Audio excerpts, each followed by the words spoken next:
Assalamualaikum warahmatullahi wabarakatuh. Bertemu lagi dengan channelnya Eko Susi Farmasi TV. Jangan lupa subscribe ya, like dan komen. Terima kasih. Pertemuan kita kali ini akan membahas tentang suppositoria. Yang kita pelajari nanti adalah tentang penerapan pembuatan sediaan obat bentuk suppositoria, meliputi definisi, jenis, tujuan, faktor yang mempengaruhi, komponen, metode pembuatan suppositoria, evaluasi mutu, dan pengemasan suppositoria. Disimak baik-baik ya. Menurut Farmakope Indonesia edisi 4, suppositoria adalah sediaan padat dalam berbagai bobot dan bentuk yang diberikan melalui rektal, vagina, atau uretra yang umumnya meleleh, melunak, atau melarut dalam suhu tubuh. Suppositoria dapat bertindak sebagai pelindung jaringan setempat dan sebagai pembawa zat terapeutik yang bersifat lokal atau sistemik. Berdasarkan tempat gunaannya, suppositoria dibedakan menjadi 3 jenis, yaitu yang pertama, rektal suppositoria. Rektal suppositoria sering disebut sebagai suppositoria saja.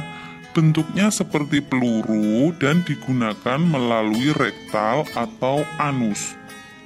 Menurut Farmakope Indonesia edisi 4, berat suppositoria kurang lebih 2 gram.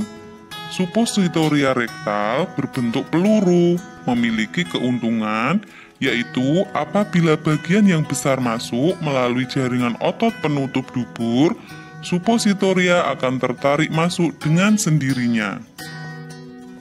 Yang kedua adalah vaginal suppositoria atau ovula. Berbentuk bola lonjong seperti kerucut dan digunakan melalui vagina, dengan berat umumnya 5 gram.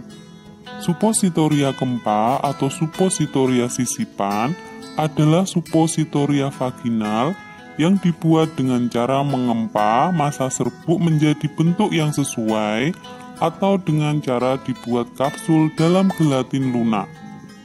Suppositoria vaginal atau ovula juga dinamakan pessaries.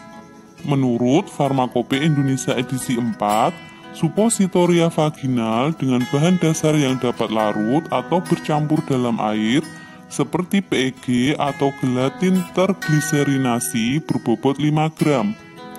Suppositoria dengan bahan dasar gelatin tergliserinasi 70 bagian gliserin, 20 bagian gelatin, dan 10 bagian air harus disimpan dalam wadah tertutup rapat, sebaiknya pada suhu di bawah 35 derajat Celcius. Yang ketiga adalah uretral suppositoria atau basila atau bogies. Berbentuk batang panjang antara 7-14 cm dan digunakan melalui uretra. Keuntungan penggunaan obat dalam suppositoria dibandingkan per oral atau melalui mulut adalah yang pertama, dapat menghindari terjadinya iritasi pada lambung. Yang kedua, dapat menghindari kerusakan obat oleh enzim pencernaan dan asam lambung. Yang ketiga, obat dapat masuk langsung ke dalam saluran darah sehingga berefek lebih cepat daripada penggunaan obat per oral. Yang keempat, sangat menguntungkan bagi pasien yang mengalami kesulitan dalam penelanan obat, terutama untuk bayi, anak-anak, dan lansia.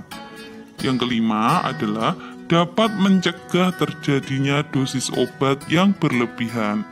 Karena pada pemberian oral, pasien dapat menelan obat sekali telan dalam jumlah berlebihan. Kerugian pemberian obat lewat rektal diantaranya yang pertama, tidak menyenangkan. Mungkin bagi sebagian orang merasa aneh ketika obat dimasukkan lewat dubur atau anus. Yang kedua, absorpsi obatnya tidak teratur. Yang ketiga, Dosis dan posisi absorpsi dapat menimbulkan peradangan bila digunakan secara terus-menerus. Tujuan penggunaan supositoria. Yang pertama, untuk pengobatan lokal, baik dalam rektum, vagina, maupun uretra, seperti penyakit hemoroid atau wasir atau ambeien dan infeksi lainnya. Yang kedua, secara rektal, digunakan untuk distribusi sistemik karena dapat diserap oleh membran mukosa dalam rektum. 3. Pasien tidak memungkinkan untuk menggunakan obat secara oral, seperti pasien mudah muntah atau tidak sadar. Yang keempat, aksi kerja awal atau onset akan diperoleh secara cepat karena obat yang diabsorpsi melalui mukosa rektal dapat langsung masuk ke dalam sirkulasi darah. Yang kelima, untuk menghindari rusaknya obat oleh enzim di dalam saluran gastrointestinal dan perubahan obat secara biokimia di dalam hepar. Faktor yang mempengaruhi absorpsi supositoria rektal. Agar obat tersedia untuk diabsorpsi, obat harus dilepas dari basis supositoria dan didistribusikan oleh cairan di sekitar menuju lokasi absorpsi. Faktor-faktor yang mempengaruhi absorpsi ini antara lain, yang pertama, faktor fisiologis. Faktor fisiologis yang mempengaruhi absorpsi adalah pH dan tidak adanya kapasitas dapar dari cairan rektal. Yang kedua, faktor fisikokimia obat dan basis supositoria. Faktor fisikokimia obat yang mempengaruhi absorpsi adalah sifat kelarutan obat dalam lemak dan air serta ukuran partikel obat terdispersi.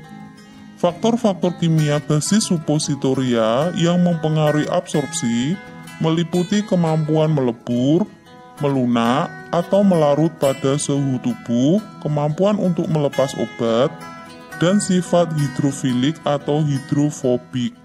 Sampai di sini dulu ya pertemuan kita kali ini. Kita jumpa lagi minggu depan masih dengan bab yang sama yaitu supositoria. Terima kasih. Wassalamualaikum warahmatullahi wabarakatuh.